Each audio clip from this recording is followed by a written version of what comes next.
खबर रायपुर से मिल रही है, जहां पर साय कैबिनेट की बैठक अब खत्म हो गई है। 3 गांव के नाम बदलने को मंजूरी मिल गई है। बड़ी जानकारी रायपुर से आपको बता रहे हैं। दामाखेड़ा का नाम कबीर धाम रखा गया है, तो चंडालपुर का नाम अब चंदनपुर होगा। नई तबादला नीति को कैबिनेट ने मंजूरी दे दी है। तीरंदाजी एकेडमी के लिए जमीन भी दी गई है। नवा रायपुर में 10 एकड़ में बनेगा कलाग्राम। तो ये तमाम फैसले लिए गए हैं आज की कैबिनेट बैठक में, जिसमें 3 गांव के नाम बदलने को लेकर फैसला हुआ है। साय कैबिनेट की बैठक खत्म हो गई है। इस बैठक में कई महत्वपूर्ण निर्णय लिए गए हैं, जिसमें 3 गांव के नाम बदलने को अब मंजूरी मिल गई है। दामाखेड़ा का नाम कबीर धाम रखा गया है। इसके अलावा बात करें चंडालपुर की, तो चंडालपुर अब चंदनपुर के नाम से जाना जाएगा। इसके नाम में बदलाव की भी घोषणा हुई है, मंजूरी मिल गई है साय कैबिनेट की इस बैठक में। ये तमाम निर्णय लिए गए हैं। सबसे बड़ा फैसला 3 गांव के नाम बदलने को लेकर हुआ है। दामाखेड़ा अब कबीर धाम के रूप से जाना जाएगा। तो आज रायपुर में साय कैबिनेट की ये बैठक थी। बैठक संपन्न हो गई है, जिसमें ये तमाम बड़े निर्णय आज की कैबिनेट ने लिए हैं। 3 गांव के नाम बदलने को अब मंजूरी मिल गई है। तो चंडालपुर का नाम अब चंदनपुर रख दिया गया है। इसके अलावा बात करें तो दामाखेड़ा का नाम भी बदलने के प्रस्ताव को मंजूरी दे दी गई है। कुल मिलाकर ऐसे 3 गांव हैं छत्तीसगढ़ के, जिनके नाम अब बदले जाएंगे। इनके नामों में बदलाव किया गया है।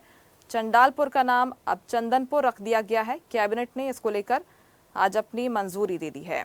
तो साय कैबिनेट की बैठक संपन्न हो गई है। राजधानी रायपुर में ये बैठक हुई, जिसमें 3 गांव के अब नाम बदलने को लेकर निर्णय हो गया है। चंडालपुर का नाम बदला गया है। इसके साथ ही नई तबादला नीति को कैबिनेट ने मंजूरी दे दी है। तीरंदाजी एकेडमी के लिए जमीन को स्वीकृति भी मिल गई है। तो ये तमाम बड़े फैसले रहे आज की इस कैबिनेट बैठक में, जो कि कैबिनेट ने पास कर दिए हैं। प्रस्ताव कई रखे गए थे और बड़े प्रस्तावों को आज मंजूरी मिली है।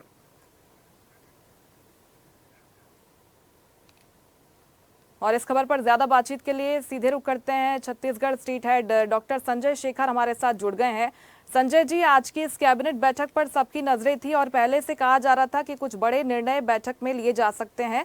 3 गांव के नाम बदलने पर फैसला हो गया है। इसके साथ ही नई तबादला नीति को भी मंजूरी मिल गई है।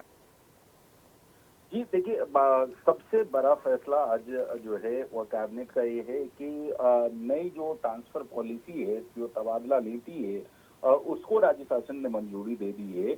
और इसके तहत जिला स्तर पर जो प्रभारी मंत्री हैं, उसके माध्यम से 14 से 25 जून तक, और राज्य स्तर पर जो विभागीय मंत्री हैं उनके माध्यम से 6 जून से लेकर के 13 जून तक एप्लीकेशन लिए जाएंगे। और राज्य शासन उसके बाद उसको जो है वो स्थानांतरण करेगी, तबादला करेगी। तो ये काफी महत्वपूर्ण है और इसमें कई सारी जो नीतियां हैं उसमें मंजूरी दी गई है कि आखिर किस आधार पर तबादला अगर कोई चाहता है, एप्लीकेशन देता है, तो किन आधार पर उनका तबादला किया जाएगा। इसके लिए राज्य शासन ने नीति को मंजूरी दी है। इसके साथ ही जो आपने कहा कि 3 जो गांव हैं उसके नाम को बदला गया है। इसमें सबसे महत्वपूर्ण है दामाखेड़ा। दामाखेड़ा जो है वो कबीर पंथियों का एक बड़ा धर्म स्थान है। और चूंकि कबीर जो परंपरा है उसके वहां पर धर्म गुरु लगातार वहां से आ रहे हैं वंश परंपरा के, तो उसके नाम बदलने की काफी वर्षों से चर्चा थी और राज्य शासन ने उसको नाम को बदल करके कबीर धर्म नगर दामाखेड़ा कर दिया है। दामाखेड़ा का नाम बदलकर कबीर धर्म नगर दामाखेड़ा कर दिया है। इसी तरीके से एक गांव का नाम था गधा भाटा, उस गधा भाटा का नाम बदल करके अब सोनपुर कर दिया गया है। और इसी तरीके से एक चंडालपुर था, उसको चंदनपुर कर दिया गया है। तो इस तरीके से 3 गांव के नाम बदले गए हैं। एक और महत्वपूर्ण जो निर्णय है वो है जो गरीब लोग हैं, जो EWS या जिनकी आर्थिक स्थिति कम है, उसके लिए राज्य शासन ने एक नई पॉलिसी लाई है और उसमें कम कीमत पर मकान बिल्डर के माध्यम से भी उपलब्ध कराया जाएगा। और इसके लिए जब बिल्डर्स को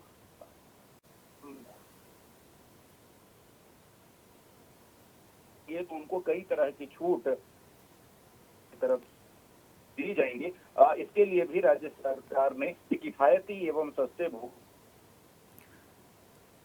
बिल्कुल, ये तमाम बड़े निर्णय रहे आज की कैबिनेट बैठक में जो लिए गए हैं। प्रदेश हित से जुड़े हुए कई अहम मुद्दों पर इस बैठक में मंजूरी दे दी गई है। बहुत शुक्रिया आपका तमाम बातचीत के लिए डॉक्टर संजय। लेटेस्ट खबरों के लिए लाइक, फॉलो और यूट्यूब पर सब्सक्राइब करें, बेल आइकन दबाएं, साथ ही विजिट करें swedishlive.com पर।